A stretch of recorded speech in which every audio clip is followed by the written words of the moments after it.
Hey, aloha, Mark J, coming to you from our classroom here, the big ass whiteboard in beautiful Kauai, Hawaii. This is an instructional video, so we got my favorite, the big ass whiteboard out here. And I'm really going to cover two things today. We've gotten so many emails and requests on our blog about how to organize a week and how to juggle the life, the full-time job, the family, and the business and all that. And this is really the story of how a couple of golf balls, a tennis ball, and some rice altered our businesses completely. Both myself and my beautiful wife, the fabulous Davine, we were both raising two kids by ourselves, and juggling all that and work seemed to be difficult until we made this little discovery. By the way, if you're seeing this over on YouTube, hop over on the blog, because the downloadable piece that you're going to want to use with this to figure your thing out specifically, how to customize a schedule for yourself, that's at the blog at worldslaziestnetworker.com. Anyway, so let's get started. So what happens to us when we enroll in network marketing?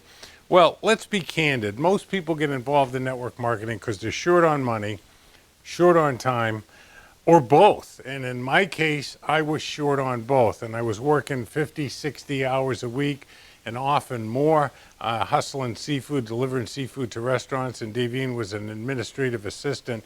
She had the same challenges. So we join a network marketing business. We're short on time, we're short on money.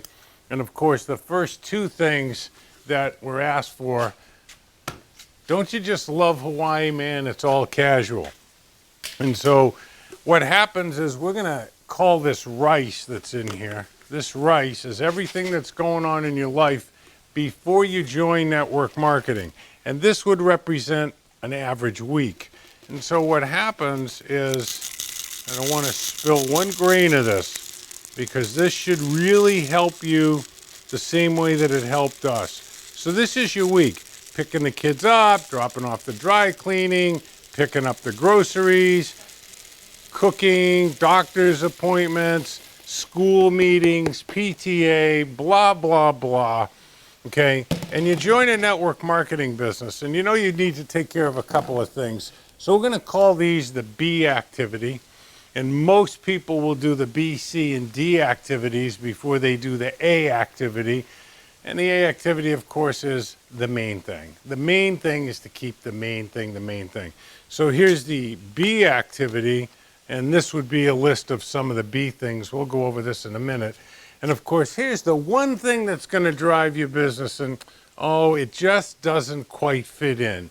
And week after week goes by, our self-esteem takes a beating. We feel like a failure. We're trying to juggle our life. So the bottom line is, Dave and I actually went to a training in Portsmouth, New Hampshire, I think it was, right? And we heard this little thing, and here's actually what happened. Henry Ford, when he was developing Ford Motors, he knew that it could have been bigger. And he got this expert in, and he showed him this one little thing, and this forever changed our life. What he told Ford was to write down the 10 things, and we'll go over this, that he felt were the most important things. And then he narrowed it down to the A and B activity. So what he got Ford to realize was that you want to schedule the A activity first, and then the B activity that are going to drive your business. So there's our 3 golf balls. And then everything else just will fit in.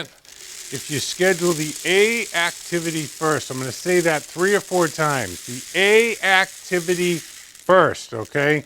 And we're not going to spill a drop of this, because I want you to see it will all fit. Once you understand, it's all about organized planning. And there we are. I'm going to tap that a little bit and pour that in. And you see that there's plenty of room there. Now, what's really interesting is if you do it right and you learn how to do the A activity properly, again, it's Hawaii, so we're relaxing, there's plenty of room left for you to actually enjoy your life. And you could see you could pour this in here. My wife doesn't want to ruin another tennis ball and golf balls.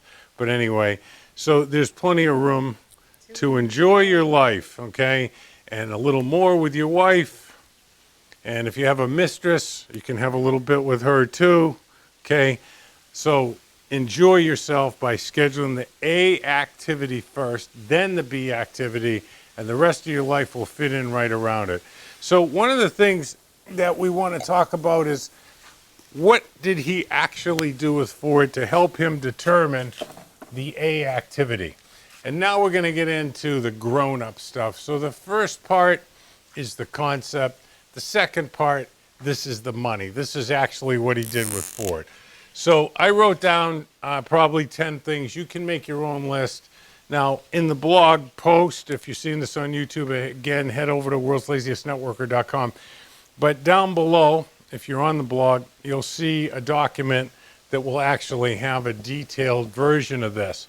So you're going to write down the 10 things that you think are most important. So we have conference calls, social media, okay, webcasts, checking your email, checking your volume in your group to see if anybody came in, okay, product knowledge, educating yourself about the product, recruiting, which is the main thing, right? Always remember these letters, MT, MT, MT, MT.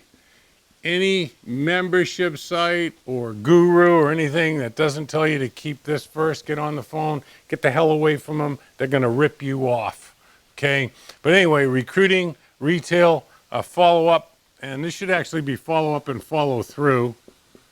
One of the big lies in network marketing that we are taught earlier is the fortune's in the follow-up. That's not true. Following up is going to the appointment. Following through is collecting the decision. Team site, going to your team site or your Facebook page, you know, where people are reporting in what they're doing, and collecting names and numbers. So he had Ford write down the 10 things. So I wrote down 10 things. Your list might change, you know, your list might be a little bit different. And then what he had him do is take the 5 things off here that are the most important and put them in this column right here. So these are the activities. Okay, so I'm going to put retail because I think that's important. People don't stress it enough. In case nobody's told you, you get paid on volume, not distributors. Okay, much easier to get 10 distributors doing 1,000 than 100 distributors doing 100. But anyway, so let's put names and numbers because you got to have people to talk to. Recruiting, which is talking to people about the business. That's the main thing. Okay, follow up and through. Okay, again, follow through is collecting a decision. That's your job. And let's say webcast or conference calls. Okay, so this is what's known as a paired comparison. So you're going to put the numbers here, 1, 2, 3, 4, and 5. Now what we're doing here is determining the A and B activity. So you're going to compare retail with names and numbers. So you're going to compare 1 with 2, and this is all spelled out in that document. I'm going to compare 1 with 2. What we're really going to do is compare everything on this list with everything on this list. Does that make sense? Okay, so retail and names and numbers, well, obviously names and numbers are more important than retail as the way I see the world, because I don't have anybody to retail if I don't have anybody to talk to. Then I'm going to compare retail with recruiting. Well, that's a no-brainer, okay? Because the way you get retail customers is when you're recruiting, if they don't join your program, sell them some product. What a concept. Then retail with follow-up and follow-through, and then retail with conference calls. And that's kind of a toss-up, so I'll say that. Now, yours might be different. So at this point, we don't really have a pattern developing. Now, names and numbers with recruiting, no-brainer. Names and numbers with follow-through, no-brainer. Names and numbers with conference calls. Okay, I need names, I need to recruit, and I need to follow up. Now I'm going to compare, so I just compared 2 with 3, 4, and 5. Now I'm going to compare 3 with 4 and 5. So obviously recruiting, getting people in the business, and of course retailing to the ones that don't join. and recruiting with conference calls, no brainer, and follow through with conference calls, okay? And this should be revealing to you, this right here is the biggest waste of time, second biggest waste of time in network marketing. Biggest waste of time right here. And any sites that tell you you're going to find all these qualified people through social media, let's take care of that right now. You see a lot of major companies on social media. What they're doing is they're building brand recognition. They're not selling anything off there, and neither will you. Social media will not find you people that are going to enroll in your business. Do you need a presence? Yes. But does it even make the list of the top 5? If it does, then you're avoiding the one thing you need to do. So what we've done here is compare 1 with everything on the list, 2 with everything on the list, 3, 4, and 5. And Henry Ford did the same thing with this efficiency expert. The efficiency expert then said put an A next to the one that has the most check marks and a B next to the one that has the second most check marks.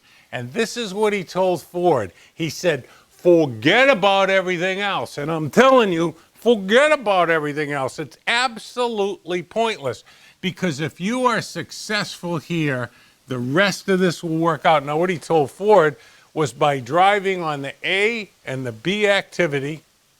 Let me say that again. By driving on the A activity first and then the B activity, the sales would increase, and that would give him the money to take care of the other things that Ford had on his list. Do you get it? The main thing is to keep the main thing the main thing. So we're back here. The A activity, if you're going to make some money, you need to talk to people. How do you split this out? Well, it used to be a little bit different number, but with today's technology, 60% of your time on the A activity and 30% of your time on the B activity, right? So this is the B activity right here. So you'd spend 60% of your time minimum on the main thing for yourself and your teammates. That's the A activity. And the B activity, the tennis balls, okay? The golf balls, that's the B activity. Okay, now in your case, your A activity may be names and numbers and recruiting initially, but as you get people in, if you'll use our list building skill, okay, on the site, you'll in no time have between 1,500 and 3,000 names and numbers, and of course, we're talking about free. Folks, don't pay for leads. It's pointless, it's lazy, it doesn't work, it doesn't duplicate, and what it does is it creates all these things, and Ford's list was different, but webcasts about how great your company is, and checking your email, and going in and checking your volume, these are all distractions, is what he told Ford. And even though some of them in small increments, that last 10%, may be necessary, they are not critical. The critical behavior is talking to people about your business. That's the A activity, and then following up and collecting a decision. It's really that simple. So I'd like to know what you think. Please leave me a comment down below. It makes me feel really good. And if there's other things you'd like to know about, a lot of people struggle with how do I keep all this organized? We'd love to show you how to do that or anything else you want. Now, as far as names go, we run a webcast every once in a while that shows people how to get 5,000 names locally in about 24 to 48 hours, and how to get 25 to 50 people a week that are business owners that are expecting your call. That's also free. So leave me a comment down below. Let me know if you'd like us to run that webcast again. We usually run it about every 3 or 4 months, and people's businesses just explode. So I'd love to know what you think. Peace be the journey. And by the way, you might want to share this with your team so they're doing these 2 things rather than social media, webcast, email, and checking volume. I don't know. It's a clue. Peace out.